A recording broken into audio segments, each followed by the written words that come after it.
you don't have a chance to change your situation if you kill yourself, and you don't get to see what's on the other side of it. Because there's always a purpose in whatever I would, and I've really gotten closer in my belief with God. Like everything that feels like a negative that has happened to me has always turned out to be a positive.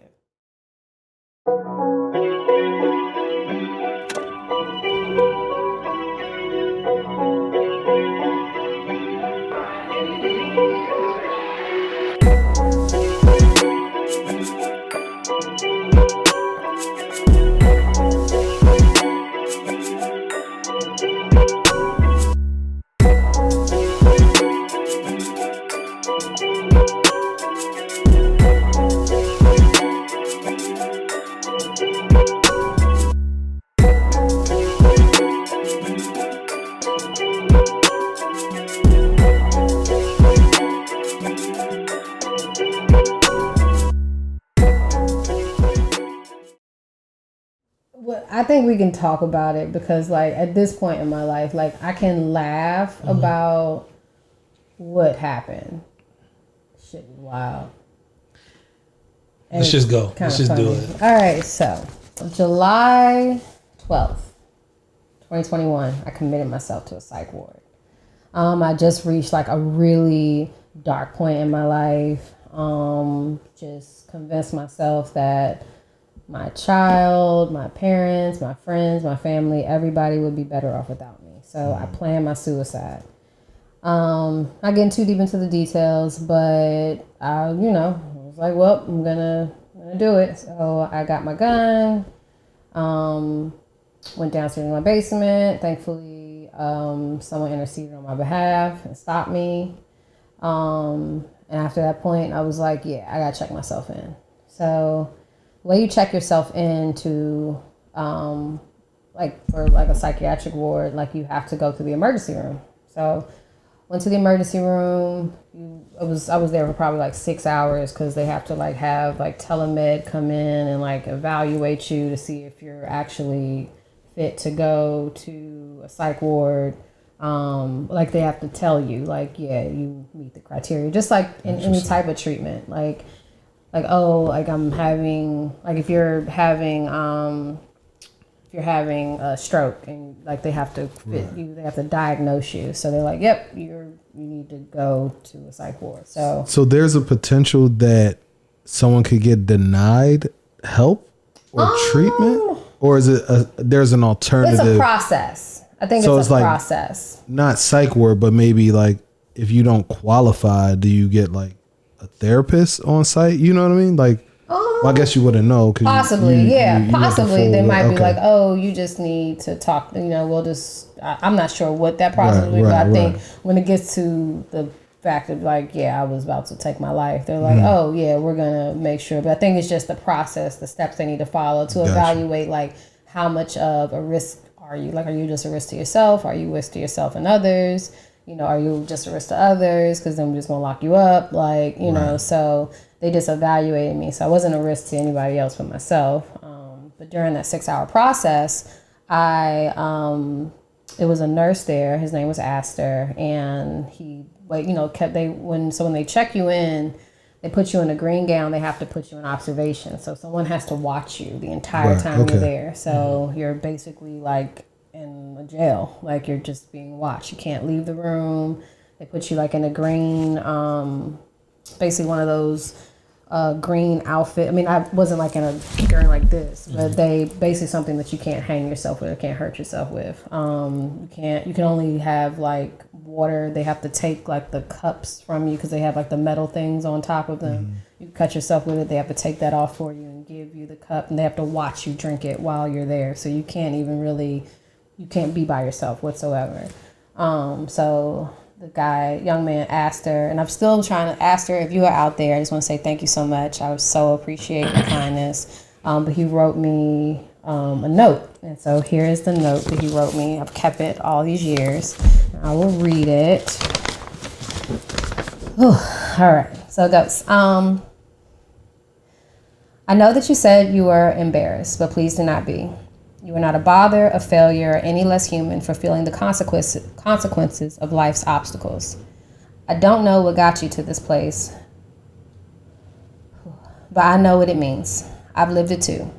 Seen both sides of an ER, and it's not an easy choice to walk in and say that you can't do it outside by yourself anymore. But honestly, anyone who hasn't questioned this existence is not living in reality. It's tough, and it's not always worth it.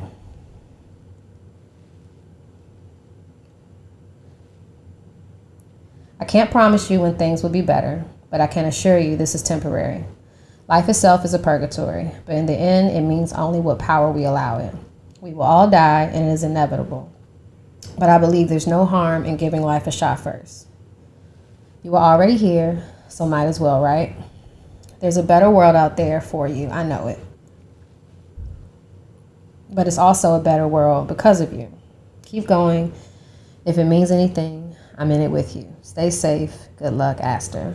And I've been like looking for him for like so many years. Like I found him on Facebook, but I don't think he's really active on Facebook. But I just have like always wanted to like just thank him for that just pure act of kindness. Like just taking time to, because I remember like when I got there, I was just like, I'm so embarrassed. Like this is just awful. Like I don't know how I ended up here. He was like, it's okay. Like you're okay. Like you know, like you need help. Like that's why you're here. You need help. You know. So sorry. No, it's okay. But like, you know, you get to this point in life where it just gets so, and no one wants to talk about this, right? Like no one wants to talk about like, I don't want to live anymore. I want to die. I want to kill myself. No one wants to say that out loud. Like, and it gets, if someone breaks their arm, you run to sign their cast. But if I tell you like, I'm having suicidal thoughts, you tell me like, don't think like that. Just get over it. Would you tell someone that, you know, like, oh, you broke your arm, like, don't think like that. Like, don't, you know, it's real. Like, feelings are real. Like, your shit is so heavy out here. People are literally going, like, people are walking around. Like, I remember being days just walking around, like, barely holding on. Like, listening to people laugh and just being like, God, can you just get me back to, just make me know that I will get to a place where I will laugh again, where I will literally, like, I'll feel joy again. I'll feel happiness again. You know, because it was so many days where it was just dark for me. Like, there was no happiness. I couldn't see it, you know. I didn't see the point in living anymore, you know. Like, people, I'm like, oh, people will be fine without me. Like, people will go on, like, my parents will be fine, my son will be fine. Like, I convinced myself of that. So, extremely delicate. It's almost like the conversation surrounding death. You don't know what to say, right? There's a conversation to be had, but you don't know what to say. A question I have is, I guess I'm making a statement in the form of trying to get an answer. This isn't a overnight thing. We don't assume you can go from one day everything's great to the next day being in a place of possibly no return. Yeah. What are the stages of progression that you can recall? And I mean, not incidents, right? Not incidents. But it's progression. Right. Yeah, I mean, I think part of it, like one of the first things I remember happening, just like getting married and moving away from my family, like changing my name, changing my address, changing who I was. Were you remotely conscious of that feeling in the moment? Yeah, the entire time. Like I was just like, I don't know if I should be doing this. I don't know how it'll feel. Like just having, you know, just fearful. Like I'm literally changing my life, you know, as I know it. Then, you know, having a child, like not understanding what having a child was gonna be like. I didn't know I was gonna love this little motherfucker this much. Like, I held him. Now I still remember, like, when I had my son, I thought like, oh, I didn't have like this love and connection with him when I was pregnant. Like, I was just like, oh, this is what I'm supposed to be doing. Like, I'm gonna just give the baby to my mom and I'm gonna go about my business. Like, I really thought no one wants to talk about that either. Like, how you feel, like some women don't have a connection with their child when they're pregnant. Sure.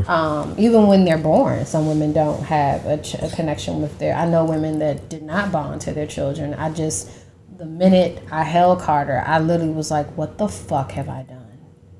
Like, I loved him to a point where it was like, if he dies, I will die. Like, if he, like, loving and not knowing that you can feel like that about somebody. Like, I stopped loving everything. I loved everything less when he was born. Like, I had a dog. I think you might remember Max. I had a dog. Max had to go. I was like, he had like an aversion towards Carter. Mm-hmm. And maybe he was just growling, but I felt like he was growling at Carter. I kicked this nigga down the steps. Like, and I was like, Nawan, either you get this dog out the house, or I'm going to put a bullet in his head. Like, and Max was my baby. Like, that was my dog. I gave him to my mom, and I was like, she took him because she knew that I was dead serious. Like, even my connection with my husband, like, it was very like, you're number, you know what I'm saying? Like, you're number 2 now. Like, I love, and not to say that's healthy, but I just was not expecting to love him that much. And then, but did my logical brain kicks in. Mm-hmm. Did he fill a void that had been presented through the joining of union portion, right? So, because you said you identified at that moment, you just had that feeling. Mm-hmm. And now your child is here and that feels better. No, that relation, it felt worse. Really? Loving my son. Because you were scared of it made everything worse. Like, because it was fear. Like, it was so fear-based. Like, I didn't want people to hold him. I didn't want people to touch him. I didn't want him. I still remember, like, I was ready to square up with anybody, to include my own mother. Like, don't fucking play with me. Like, when I say I stopped caring about literally, and it's starting to come back, like, me loving people more or genuinely more, because I wasn't expecting to love him. I wasn't expecting to love him this much, how my body changed so much. Like, everything changes in pregnancy. Like, my shoe size, my body, my face structure, my hands, like, everything changed. So my brain changed too, being diagnosed as I'm bipolar. So I was got that diagnosis when I checked myself in. And then trying to, like, navigate motherhood, marriage, friendships, relationships, like, trying to navigate all of that stuff was just, it really took a toll on me, because I don't blame nobody. Anything that has happened to me is 100% my fault, like. Well, so this brings up a interesting segment of this conversation. Protecting Black women. I'm hearing this, right? And the question now that we're at this part is, was anyone aware? Right? So as this is progressing and as you are sliding emotionally and mentally, right? Is anyone aware? Yeah, there were. My husband was aware. But I don't know if he, and as well as many Black men, have the capacity to understand. These aren't things that we talk about. Yeah, definitely don't talk about. He might not even been equipped to handle it. Right. I don't think he was equipped to handle it. But I will say that he was always there for our son when I could not be. Like, he stepped in the best way he could. Yeah. You know, even when I checked myself in, he took Carter immediately, you know, made sure he was straight. Like, of course, you know, because that's the type of father, you know, and it should be, right? Like, that's what he should be. But I'm saying, like, he did what he knew to do, what he knew best to do. Right. Like, he did the best he could with the tools he had. And you can't really fault somebody for not being equipped. You know, I can't fault him for not being equipped. Right. But I mean, environmentally too, right? So, I mean, obviously family's a piece, work, because you're still doing that. Yeah. Socially, right? Yeah. Which may not be a work situation, but it could be. Yeah. Are people aware in those spaces? Work and when I say aware, not aware of what it is, but that it's something. No. So I mask. Okay. I'm very good at masking. Like, I could have just, like, I mean, even when I came back, like, literally, I took maybe like a weekend to myself. Like, I got out on a Thursday. Mm-hmm. I took Thursday, Friday, and I was back to work on Monday. Is that recommended? No. So why'd you do that? Because I didn't think there was anything else like to do. Like, I wanted to get back to normal. Right. And it was awful. It was the first day, like, when I got out, because the psych ward is wild. Like, I mean, it's the experience of it, like, looking back on it. So, like, getting checked in, they literally, I remember, like, when they pulled up, they were like, you know, this is Tiffany, she's a really nice lady, like, and basically that was just the ambulance technician way of saying to the people at the psych ward, she's not going to hurt you, like, she's not going to try to hurt you. And then it was two and they are very, the place I went to was a place called Lamps, and they were extremely decent and kind to me, even through the process, which is very evasive. So after I got out, you have to be stripped completely. I had like a bunch, like the monitors and stuff on me. So it was two women on there. They literally searched mine from head to toe, searched my entire body to make sure I didn't have anything. Very evasive. I came back out and I checked in with a man that kind of went through a system. And I remember, like, and even him, like, he was just like, I was holding my phone. He had to take it from me, but I wasn't, like, trying to hold it to call anyone. It's just I had a picture of Carter. And he was like, you know, and I kept looking at it, and he was like, you know, if anything, like, when you get out of this, like, you just remember, like, your son. Like, you remember you have to be here for your son. And, like, so get in there. The first day, they were like, the lady came in, and she was like, well, you know, you're going to be required to go to to group. She was like, you don't have to do it today, but, you know, you're going to be expected to go to group. Because I got in, like, at 2 or 3 o'clock in the morning. Right. So I was like, fuck it, I need to, because basically you have to work your way out this motherfucker. Ain't no, like, oh, they basically watch and evaluate you. Someone has to put eyes on you every 15 minutes to see where you're at. You specifically, 15 minutes, see where you're at, whether it's 1 in the morning or 1 in the afternoon. So again, blame my logical brain, right? So we've been assessed, and this is how we're going to treat this. But it didn't happen that fast. Right. So that's how we've been assessed to decide how we're going to treat this.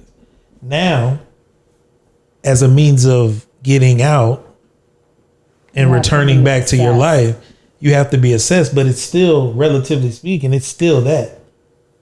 Right? Well, yeah, but I'm sure there are, like, you know, there's a large sample size of there's benchmarks. Yeah, like there, and you don't know what they are. It's from interaction. It's from eating. It's from it took me 5 days to work myself out of that place. Like, going to group, and I still remember, like, the first day I was a group, it was like I was scared shit, and I ended up kind of being pod boss, like, at the end of my stay, which was fucking hilarious. But like my first day, I was so scared. I'm just like, oh my God, all these crazy motherfuckers in here. Like, and there was these really nice girls. They were like, do you want to come sit with us? And I was like, sure. So I came and sat, and they were like, you're literally just drawing and writing and pulling puzzles. So I was talking to them, and then, you go through like group and talk about your feelings and like your processes and how to get out of these spaces where you feel like you want to commit suicide. It was a little guy, I won't say names, but it was a guy, probably like might have been 18 years old. He is paranoid, schizophrenic, bipolar, manic, and some like 5 or 6 other things. Really sweet kid. Like he was like, you're just like my mom, Tiffany. Like I really like, you remind me of a mom that I've always wanted. Then there was another little guy that was really sweet but fucking crazy. Like I remember I was doing a puzzle with him. He was like, I have these thoughts, and my thoughts are just thoughts, and I want to kill people, but I know that that's just the evil talking in me. And I'm like, what the fuck is happening? How did we get here? And then just kind of like, I really got to a space where I gained the respect of my peers. Like, these are, you got yourself here, like you've worked yourself here. So just really, and it was all like, I'm gonna be honest with you, I faked getting out of it. Like I faked my better. Like I remember when they came in. See, you're saying exactly what I was. Yeah, I faked it. Like I was not ready. I remember when they asked me, they were like, "Do you want to stay a few more days?" And there was a part of me that was like, I wanted to stay because like I was safe. I knew I could, even if I wanted to, I couldn't hurt myself. Even if I wanted to, I couldn't. But I just remember like, I gotta get back. Like I gotta figure this shit out for my son, and I'll figure it out on the other side. Like I gotta get the fuck up out of here because I gotta get back to my baby. Follow 3 to Podaway on Facebook, Instagram, and Twitter. Don't forget to like and subscribe. Chumps. I did want to touch back on kind of those group sessions that you were talking about. Like, I think it's interesting just in general, right? And excuse my ignorance. But like all those, the things that you identified as potential triggers for you are things that society and then women, in particular, seem to like latch onto, right? Like getting married, changing your name, having a child, like getting a house, like having a husband, all those things that would, in, theory in our society are like looked at as positives, but those could have been like those were potential triggers for you or triggers for you. Like how did you, or did you at all work through, I guess, identifying those, what you were perceiving as like stressors? Like, was there some process to bring those to the forefront where it's like, oh, this is normal. These are good things. These shouldn't add to stress. I won't say they didn't. I didn't. Your triggers are your triggers, so it's not really going to change. You just how you go through your process, like of understanding why does this trigger me. How did I get to this space where I'm being triggered by that? And a lot of times people don't understand, like, when with women, like, how much, like, we carry with it. I mean, and I know men do too, like, but we don't understand. You don't have to do that. I just feel that way because I feel like, always somebody in the comment, men go through shit too. Like, well, I'm not a man, so I don't fucking know. Right. And I'm not saying that I don't hold space to understand that, but I feel like a lot of times women, we don't get the space to be heard or seen, or get a space to be vulnerable nowadays. Like, if we're not, it's because I just feel like so many, like right now it's just like, this Sukiana and this, like, I don't give a fuck about a nigga. Like, I give a lot of fuck about a nigga. Like, I get very lonely. I get very, like, I want to have an open and honest and healthy relationship where I can express, like, hey, I'm really fucked up right now, and I'm really going through something. Like, I want to be, and I want that person to be able to, not just with a man, but with people, period. Like, I don't want anybody to come and think like, oh, you're being too dramatic, or you're being too soft, or you're being crazy. Like, I would never say that to anybody, you know, like, and it's so hard because we just have this everyone has this hard exterior where we're so scared to be vulnerable. We're so scared to be honest with like, yeah, shit is like just kind of fucked up for me right now. Or I'm really going through it right now. You know, like it's always like, oh, get over it, or like you'll be fine, like don't worry about it. I still remember when I was like, you know, I told somebody, I was like, I'm just going through like a really deep depression. Don't be depressed. That's like the worst thing you could say to somebody. Like, don't be depressed. Like, don't, like, and then the person was gay. I'm like, oh, don't be gay. Like, you know, like, that's like me saying that. Like, you know, it's what you are. I am depressed. You are a gay. Never change. I mean, you know, obviously we're not medical physicians of any sort. What do you think, considering your experience, what do you think you can offer to someone seeing this to help? The one thing I can say, never be afraid to say you can't do it on your own. Like, never be afraid to go in and be like, look, check yourself in. Don't be afraid to say, if you're feeling suicidal, to, hey, there's somebody that you can depend on. Like, they will be like, all right, well, I'm going to go with you. I'm going to take you. Like, the one person that I will always ride for is my mom. Like, she dropped me off at the psych ward, well, at the hospital, and she picked me up from the psych ward. You know, like, and I still remember it was so, my heart broke. When she had dropped me, when they took me back to the emergency room, she was like, well, they have to come let me see you before they take you to, you know, wherever because I didn't know where I was going until I knew. And then they wouldn't let her, and she calls me and she's like bawling, crying. She's like, I've failed you. Like, I have failed you. And I was like, Mom, no, you've saved me. Like, you continue to save me. You know, like, I would not have done this I wouldn't be alive if it was not for you. Like, I know this hurts, but you have done nothing but be the best. My parents have given me the world. You know, like, this is not. I mean, you always speak extremely highly of them. Yeah. They have done. You know, our parents do the best they can with what they have, but they have gone above and beyond for me, and they continue to go above and beyond for me. You know, like, I don't know where I'd be without my mom and dad. You know? So, and I told them, like, I remember I told my dad, I was like, I just didn't want you to come to my house and find me. You know, like, that would have broke you.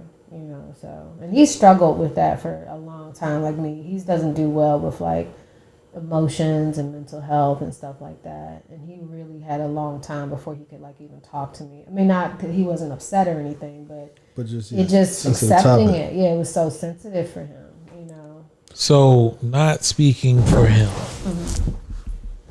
if I could speak for men in general, we, whether by intent or just by more or less happenstance, we are fixers.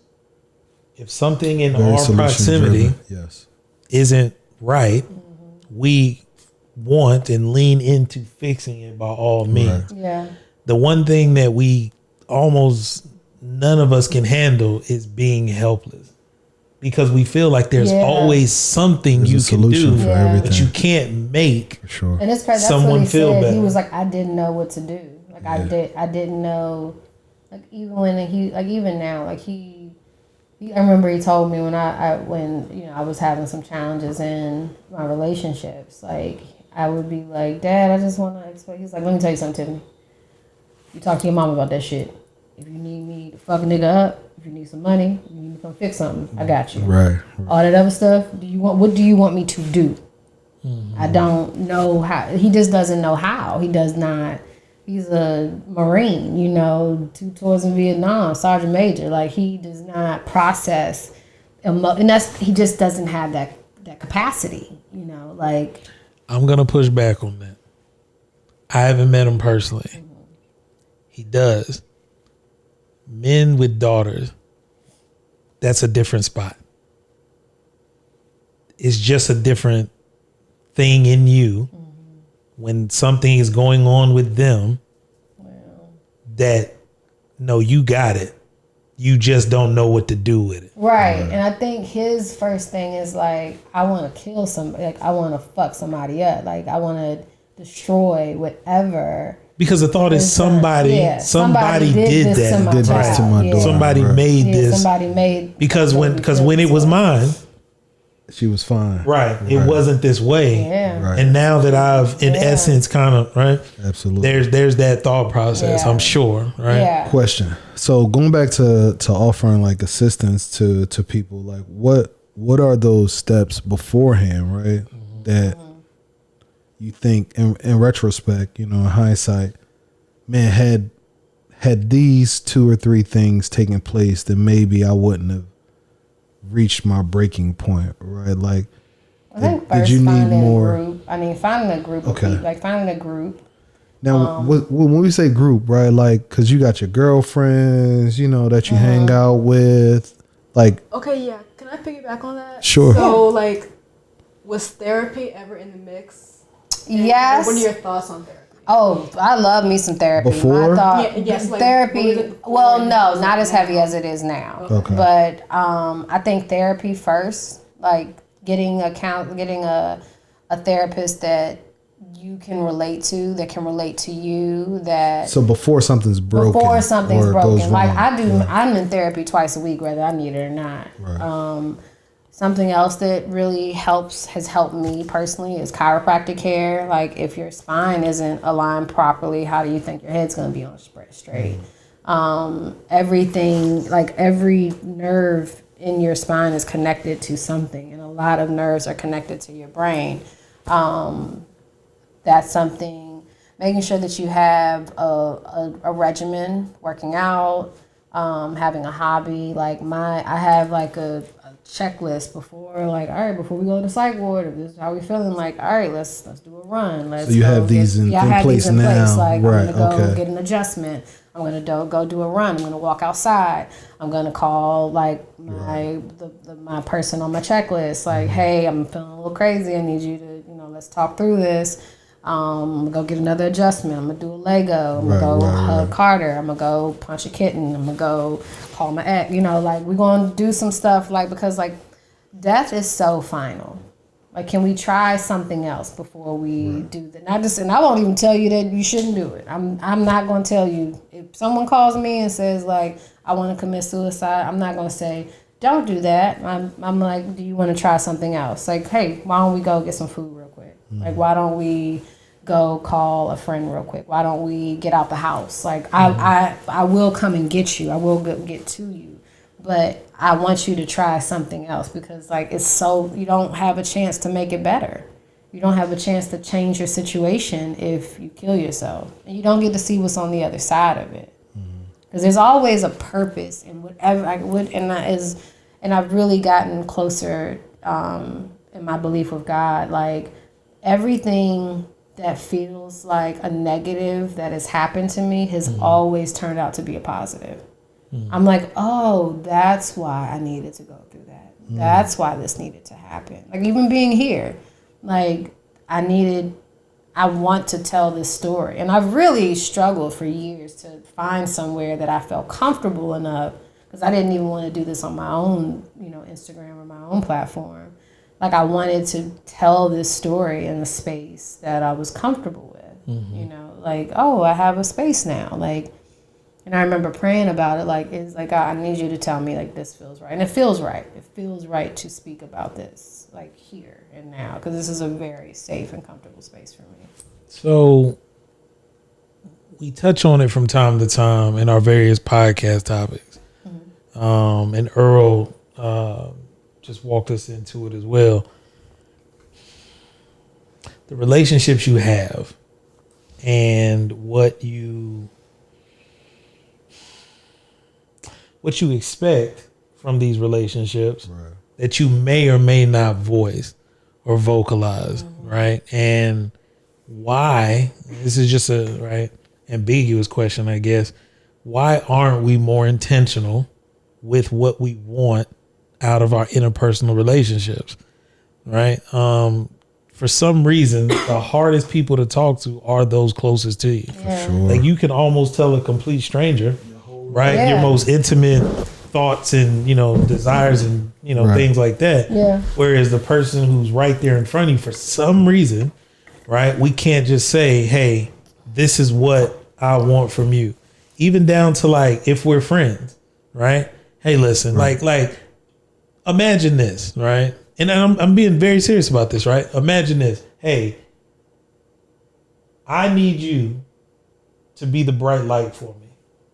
Right? I have enough darkness around me. But when we engage, that's my way of trying to find a light. Yeah. So just know that when I'm calling you, that's what I'm looking for. That's what I'm seeing. But we don't say that.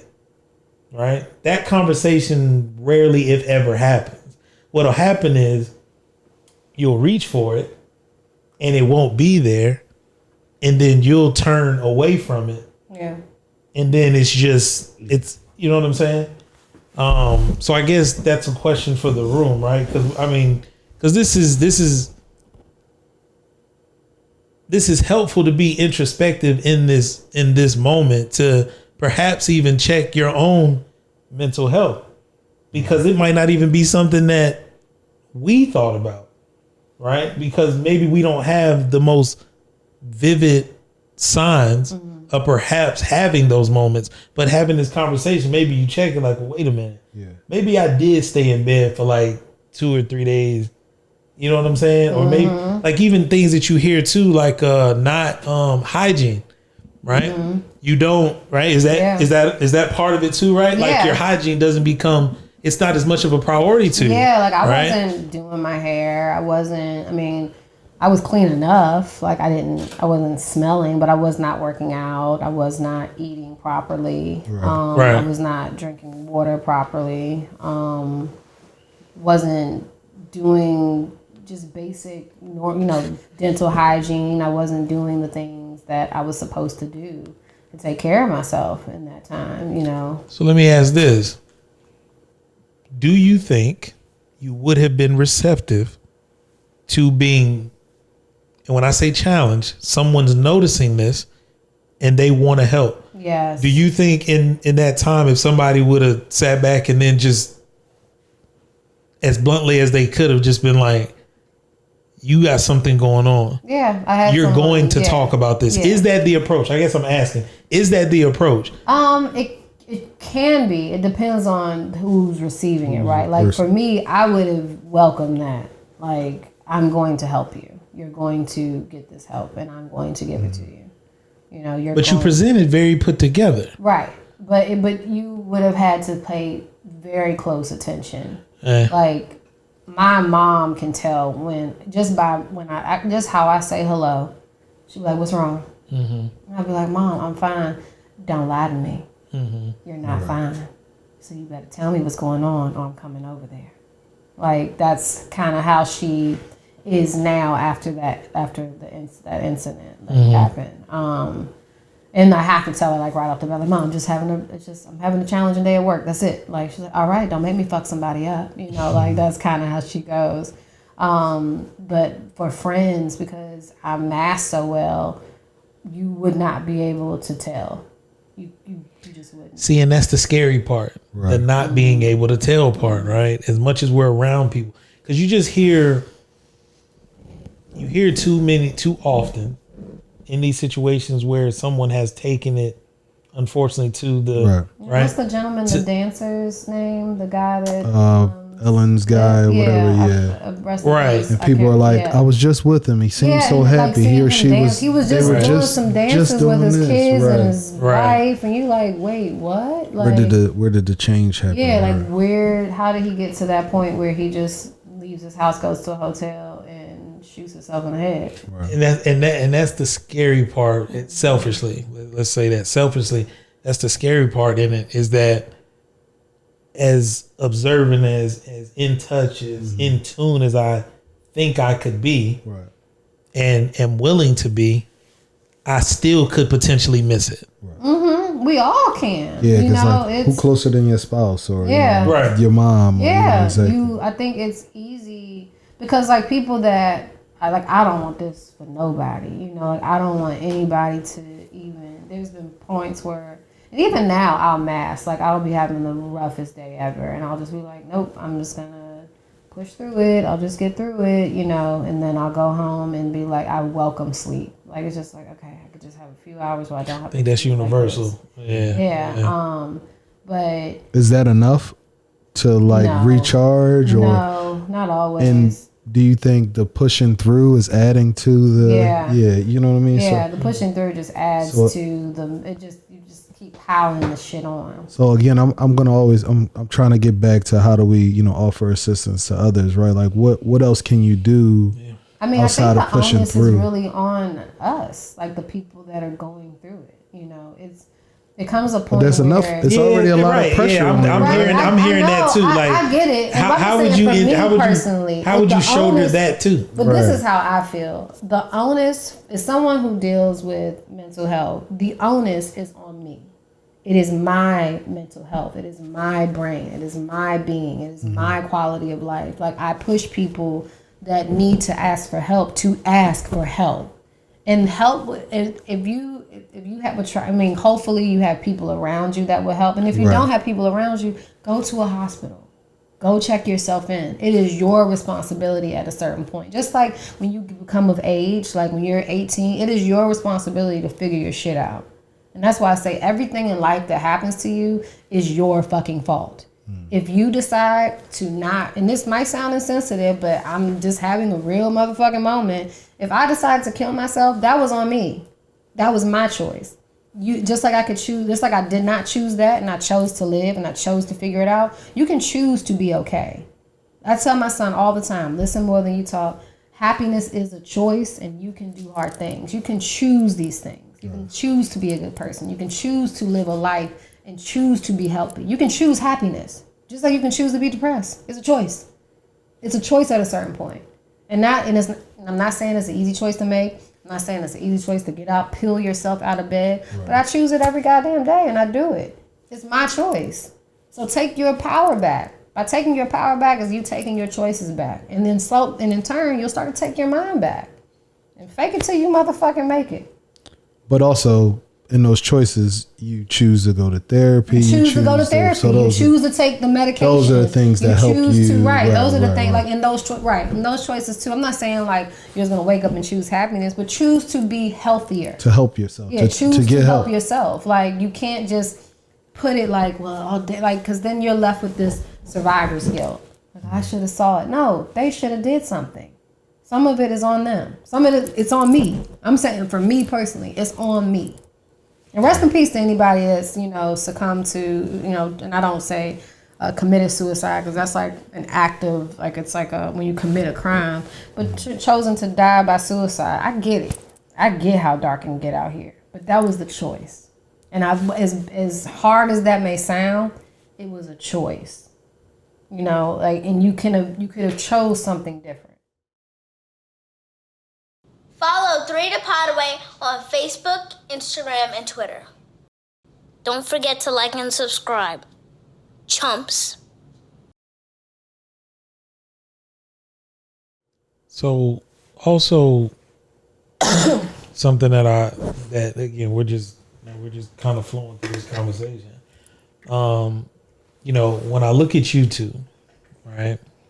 And I think about where, and we touch on these things where y'all are in life, right? And the different societal pressures that you face that we didn't. Yeah, it may not necessarily. Not to mention the generation beyond y'all, that's like the teenagers now, and thinking that she, as a grown adult woman, went through this, right? The things that you may deal with, right, at your age and at your stage, right, and the impacts, and it's like, well, how would you find your way out of these situations, right? Because again, being an adult, having money, resources, what some people would like to say is a certain degree of maturity, whether that be mentally, emotionally, you still found that place, unfortunately, right? I think about kids because I actually had a guy say to me the other day, and something you never thought about. He said, there are some people, some kids that are socially, right? They don't like being in school because they might be getting bullied. And he was like, we went to the stage of COVID where they were able to do virtual learning. For those kids, that was actually a godsend. Oh, God. Right? Because now they're able to be in school and be in an environment in which they're comfortable. And safe, yeah. COVID ends, they're forced back into these environments that aren't comfortable for them, that aren't good for them. Yeah. Right? And who's thinking about them? Something that I'm sure 95% of adults completely glanced over. Oh, yeah, for sure. Definitely. Right? And that's why I say a lot of this, and I mean, and I don't mean to sound insensitive, but I don't know any other way to describe it. Shit is scary because it's the invisible boogeyman to a degree. Right. Yeah. Right? Because you can't pinpoint it, you can't find it, you can't eradicate it. We can't just do a thing and it goes away for everybody. Yeah. Right? I guess I'm still stuck on your what you're saying. What do we do, right? Because we're trying to identify something, but the more we talk about it, there seems to be more hurdles, right? Yeah, more blind spots, more hurdles. Yeah, I mean, is it this? Is it talking? I mean, part of it is just normalizing. I think part of it just normalizing it, like just normalizing. I agree with saying that I am not mentally healthy. Right, yeah, like that very cliche saying, it's okay not to be okay. Right. Like, you don't have to always be okay. You don't have to always have it all figured out. You don't have to know like that. You just need, I'm not gonna say what you need to know. You just need to be able to have a space where it's safe enough that you can have this conversation. Because we're seeing, I remember when Charlemagne first started his advocacy for mental health. Yeah. It was the biggest joke out, right? Everybody, first of all, nobody believed him. The vessel was the wrong messenger. It was the bad at the time.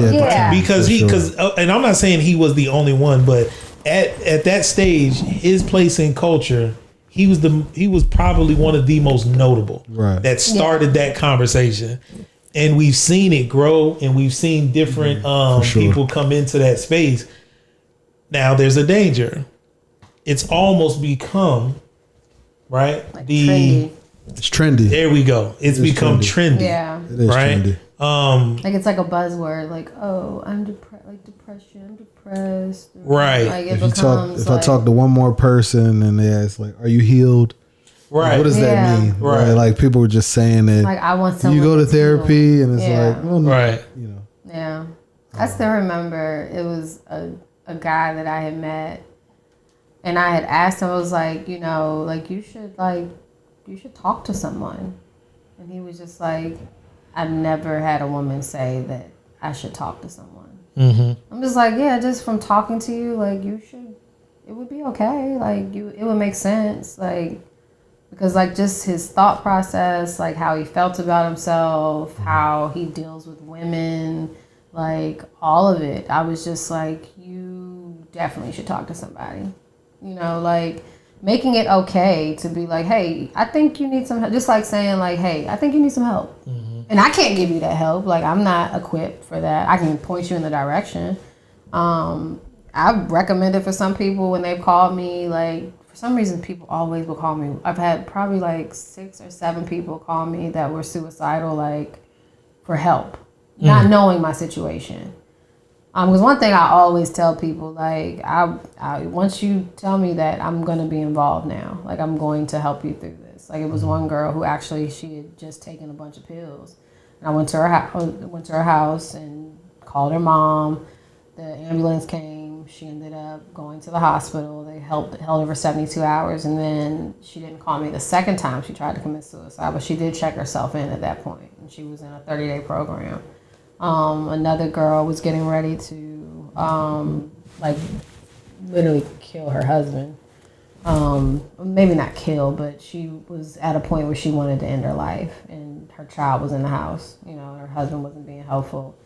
But providing a space where people can call you, can call upon you, and a space where you don't feel so judged. Because like a lot of time when people are going through these instances of whether it's like a manic rage or a manic fit or just being to a space where like I don't want to be here anymore. I think having a space where you feel, I keep saying space because it's really what it is. Like having somewhere you can go and you feel safe with your thoughts and you don't feel judged for your thoughts. Yeah. You know, like, because they're just thoughts. They're not always real. It's not real that you would be better off not living in this world. You know, the people that we love and care about, that's not real, but it feels real when you're in it. Right, you know? right. But having a place where you can feel safe enough to express that is very important.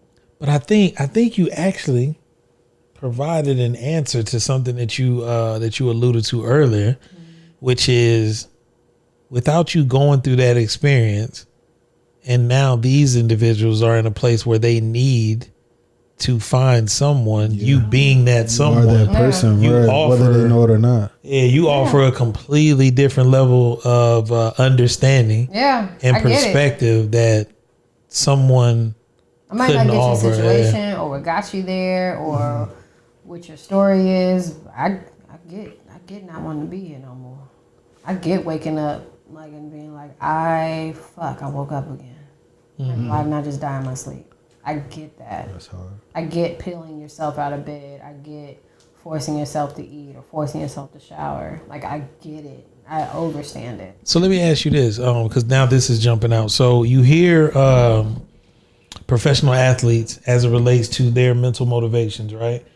Something you hear consistently from coaches, right, is having a why. The reason why LeBron can What's your why? play in the NBA for 20 years and dominate because he has a why. KD has a why. Jordan had a why. Kobe had a why. Is that something that you would say that an individual should probably embrace, is identifying a why? Identify your why immediately. Yeah. Is that always strong enough though? Because I'm assuming your why could have been your child, right? But you still considered it. Yeah. No, it was not strong enough. But you should have one. Let's start there. You should have a why, but you need to figure out a why that's strong enough to hold you. Because it's not just my child. Like, my child will grow up one day and go off and leave. My why is because, like, this is a great life. You know, like, I'm not here, but for me, I'm not here by chance. Like, I'm not here because for accident. Like, I know that I have a purpose and I'm finding those purposes. I have multiple purposes that I serve, not just in like my community, but for myself. Like, I know that I'm needed. There has to be people like me on this earth. There has to be people like you, you know what I'm saying? Like, if I take myself away, I take a lot of good away from this world. You know, because I know that I'm worthy of good. Like, I'm a good person, and I need to be here because someone needs that goodness that God has placed in me. Someone needs that light that I will shine when I walk into a room. Like, that's needed and necessary.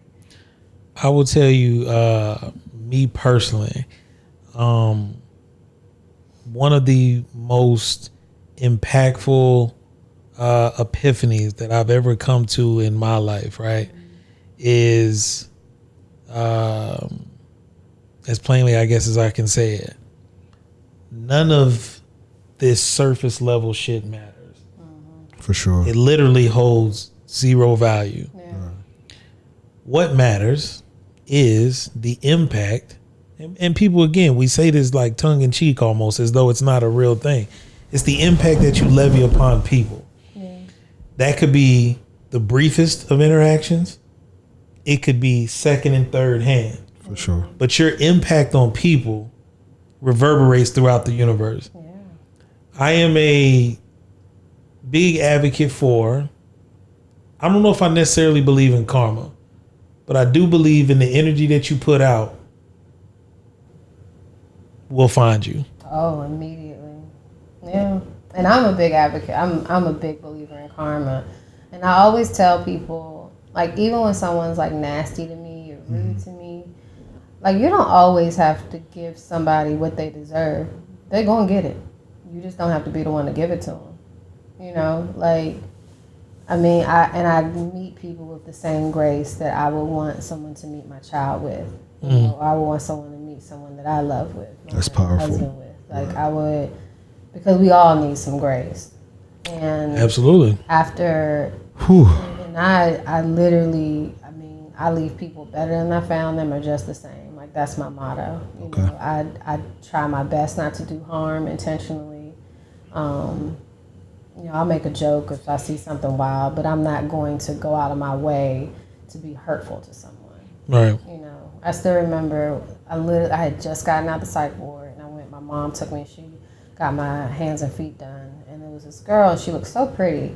I was like, oh, you look so pretty today. And she was like, oh my God, I'm having the worst day. Like, and just started bawling, crying. She was like, thank you so much. And I'm like, oh, you're welcome. Like just knowing that I could just say something nice to someone. And I didn't know she was having a bad day. She looked gorgeous. Like, right. And just her, you know, feeling better in that moment. Like, so something that I did pick up in my studies, because I don't have a formal education in psychology, but I do research different things as it relates to people, personalities, things like that. Like a jail dude.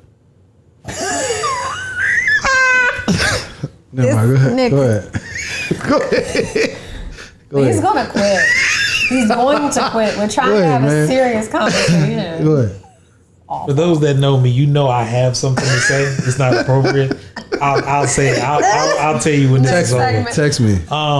But saying someone's name, a person hearing their name does something to them emotionally, right? It's the sweetest sound. What else? Saying someone's name, smiling at people, right? You being from North, I know that's not. I smile at people all the time. Well, you do, but in your environment, that's not a feeling. Here's what's funny. You put the meme. Hey, I want you to piece this together. Smiling in that environment is frowned upon. Let that sink in. Let that sink in. But I mean, what you've heard people say, it doesn't cost you anything to be a good person. Yeah. That's a real thing. You know what I mean? Like, it really costs you jack shit to be a good person to people. It feels good. Like, it feels so good. Like, I give people their flowers. I tell people I care about them. I tell people exactly how I feel about them, right, wrong, or indifferent. And if I don't like you, I'm probably gonna keep that from you. Like, you know, like, why would I tell you I don't like you? I mean, you know you're not likable. Like, you know that about you. You know that about you. I ain't got to tell you that. I do want to bring up a couple things. Like, so a personal experience of mine, like, as we talk through this, and I keep touching back on solutions, and it's like, man, even now, I'm still not sure I fully can comprehend, like, you know, unaliving yourself and, you know, all the things that go into a person wanting to make that decision. Yeah. Because when I was in undergrad, I remember I had a friend, and she was like, she had multiple attempts at doing that. Yeah. And it was like, as a 18 to 20-year-old kid, essentially, right? Like, that was very heavy content for our peer group to handle. Yeah. And, you know, me personally to handle. And it was just like, I don't think I understood. I had no concept of that, right? Like, it was like, well, why would you want to do that? Again, like, just don't feel that way. You know, all those like standard thoughts. But now as a grown man, I think back on, you know, like, my relationships with people who maybe not, or I don't know if they were suicidal or thought about it, but had troubles mentally. And I still don't even think in, you know, the 15, 20 years that it's been, that I've gained the tools necessary to, you know, like, address it or handle it or help, you know, fully. Is like, because it changes. Everybody's situation is different, you know. So I say that to say, you know, keep challenging yourself. Try to just be available, I guess, is a solution, or at least I think. I'm kind of making a statement to ask a question, right? Like, again, what can a ally, another buzzword, do? Like, what can we do to help in these situations? We've outlined a few things, but and just hold, like you said, like listening, providing, just holding space. Holding space. Like, provide the space. You know, like that's. Don't tell people that they're crazy or they're a bother. Don't make people feel like they're a bother. You know, if you're gonna take this ride, this mental illness journey with somebody, like you gotta lean in on it, or don't at all. You know, you can't really half-ass it. And then I've heard how you speak about it, right? Like we're kind of taking your lead on it, right? Like you make a joke about it, it's like, all right, it's safe to make this joke in this space, right? Yes. Do you allow them to lead that discussion? Because you say it very casual, like, yeah, when I got out the psych ward, it's like, so two questions, right? Like, one, do we allow, like, I guess let the person who's dealing with this or we should be dealing as a community. Let them make the joke first, and then let them know. I mean, you could joke. I joke about. My friends joke about the shit all the time with me. Like, all right, Tiff, we're gonna drop you. We're gonna drop you back. We're gonna take you back because you're starting to get a little. And when do you get to that point? Like, when did you get there where it was like, okay, this is something that has happened to me. Yeah. Something that I've dealt with and am dealing with, and now I feel like. Do you ever get past it? Or do you feel like you got past it? You know what I mean? I mean, you're never like well. Like I'm always going to be mentally ill. Like, but I'm managing it. Like you manage it. It's never like, oh, you wake up like, oh, I'm mentally well now. I'm all better. Right. Like, I don't think I'll probably be on medication the rest of my life. I'll definitely be in therapy the rest of my life. Like, I think you just get to a space where it's not so heavy. It's just not so heavy. It's not a heavy load for me anymore. It's not like, oh my God, like, it's just something it's just like, work through. Shit, I did it. Like, like, all right, like, woo, that'd be a good story to talk about on the podcast. Shout out Through the Podway. You know what I'm saying? Like, it's a good story. It's a good conversation starter. Like, oh, nice watch. Like, yeah, I got it when I was in the psych ward. I don't think that's how that works. But so let's my slippers got them in the psych ward. So let's do this. I don't think there would be a more suitable way to end this than to maybe end it the way it started. If you could speak to the gentleman that wrote the letter, what would you say to him? Astor, right? Mr. Astor. Astor, if you ever watch this is Tiffany. You had the hardest time drawing my blood because I was so dehydrated. Thank you so much for providing space for me. I was so scared and so lost and felt so alone, and when I woke up, you had gotten off your shift and you left me that letter. I carried it with me. I read it every day. Oh God, I read it every day, and it got me through my toughest time. Don't worry about that. Just go ahead. Yeah. Just go ahead. Got me through my hardest times of life. Thank you for holding the space for me. Thank you for being someone that was able to see someone, thank you, that they didn't know, and give them a hand to hold on to. And I would love to take you out to lunch or dinner or coffee. I would love to see you again to show you that I'm still here, and thank you for your kindness. So that's what I like to say to Asher. You guys are awful. I do not cry. I'm a thug. Yeah, those look like tears right there. Shut up. There's onions in here. But yeah, no, I really appreciate you, Asher. Thank you so much. And we talked about this, and I mean, we might as well say it here. We greatly appreciate you again being willing to have this conversation. Thank you. Thank you for having the space. Love you guys too. Love you. Appreciate Earl. you. Love you, Lee. Hope we're protecting you properly. Yes, you all are. For those that don't know, you all do protect me from myself. For those of you that don't know, we've been flirting with this conversation for some time. For like weeks. You're like, are you sure? Are you sure? Are you sure? I'm like, yes. You're like, no, but like, are you sure? Yeah. But no, I appreciate you guys for, like, when they say black men don't protect black women, that's not true. Like, because there are men like you, like, and you guys protect women. Like, you guys protect black women. Me specifically. You know? Like, I appreciate both of you guys for providing a safe space for me. I bring bringing my child here. Now I haven't even I forgot he was here. Like just having just such a safe space that I feel so comfortable to be myself in. Feel loved and appreciated here. So I thank you both. That's really good. Sincerely. Word. I just hope I could be asked her to somebody in the future if they need it. Yeah, right. It's dope. That's a real powerful story.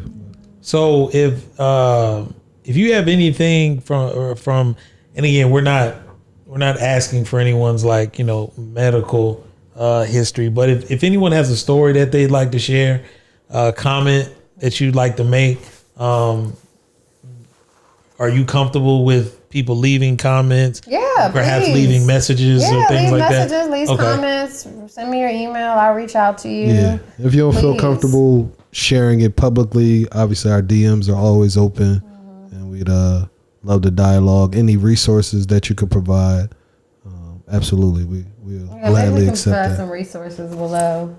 Absolutely. Any resources that you all can provide too, that'll be helpful for people that are in different spaces. I think that would be dope. That would be dope. So it'll challenge us to learn more too, right? In providing those resources. Sure. So we'll do that, and once again, it's 3 to Power Way. Yeah, one thing for sure. 2 things for certain. 3 to Power Way.